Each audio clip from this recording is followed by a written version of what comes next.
shop this morning planning to put this Davis back together, and I realized my camera was on 0, so I'm charging my camera at this point. So I'm talking to my regular phone.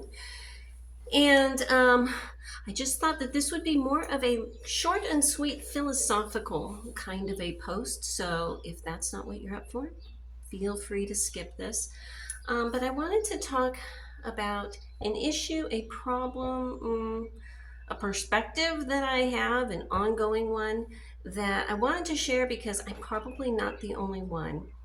And that is that we want to do the best we can with machines or with projects or with whatever in general. But we're human and things happen. And I have repeatedly gone through this process. You know, my friends know this, where I become so disgusted that I can't achieve perfection that I am on the verge of quitting entirely over and over and over again.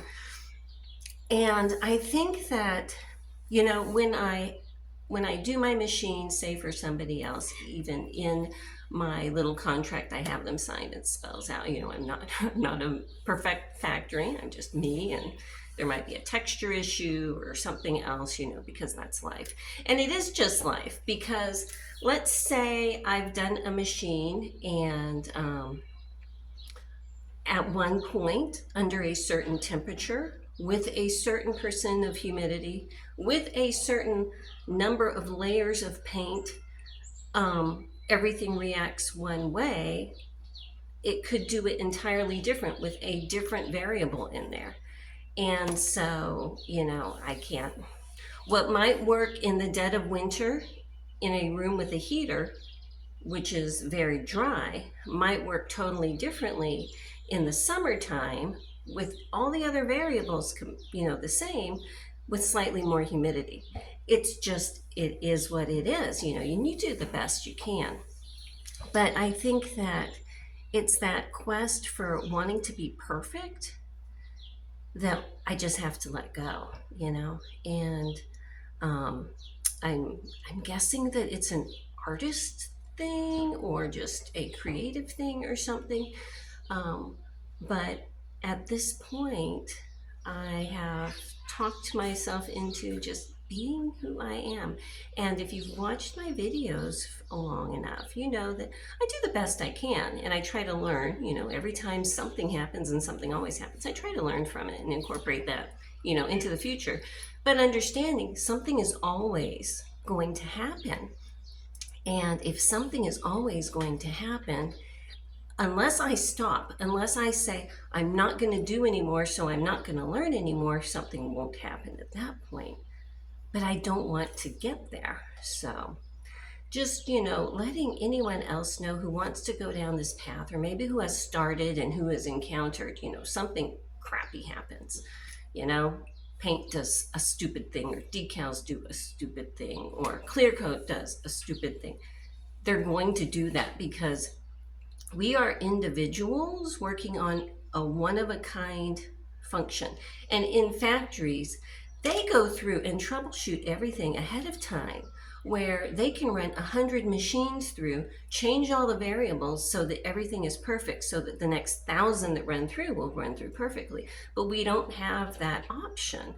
We have to handle the one at a time that we're dealing with. So anyhow, that's just my little, you know, what is this, 2-minute take on do the best you can. And it's not going to be perfect, but it's going to be fabulous. And if you get to a point where you despise what you have done, there is absolutely nothing that says you can't strip it down and do it again, you know, learn from that and do it again. And I've done that. There's probably 6 machines that I've gotten totally painted and decided I don't like that and stripped it down, just because I have the freedom to do that as my own little artist creator person. And sometimes when you're working on a machine, you know, that's 80, 90, 100 years old or something, there's going to be quirks with those machines. And I play with typewriters too. I was just thinking about a typewriter I'm working on, where there comes a point when you say, that's just the personality of that machine, you know? If a certain aspect of that machine isn't what you think should be perfection, we'll give it a little bit of grace, because and a lot of times these are old machines. They've got a life under their belt, and maybe they've just picked up some habits along the way. But like on a typewriter, if a certain letter is higher or lower, if you have to give a little extra help to a backspace key and you don't want to tear the entire thing apart to be able to get to a certain thing, sometimes I just have to say, you know what, that's just the personality of that machine, and that's okay. It's like, I have things that I have picked up over the years in my own self that, are a result of life that make me who I am today. That's how I'm trying to look at these machines. Not a factory thing, but a personality incorporated into a metal vintage machine. So anyhow, I guess what I was trying to get across is have the freedom to explore it. And I'm going to try to do the same. Have the freedom to not beat up on yourself if things don't turn out perfect. And I'll try to do the same. And, just trying to learn and enjoy the process, because that's honestly what it's all about. So anyhow, I'm going to get working on this Davis as soon as my camera is charged up, and I'll see you then.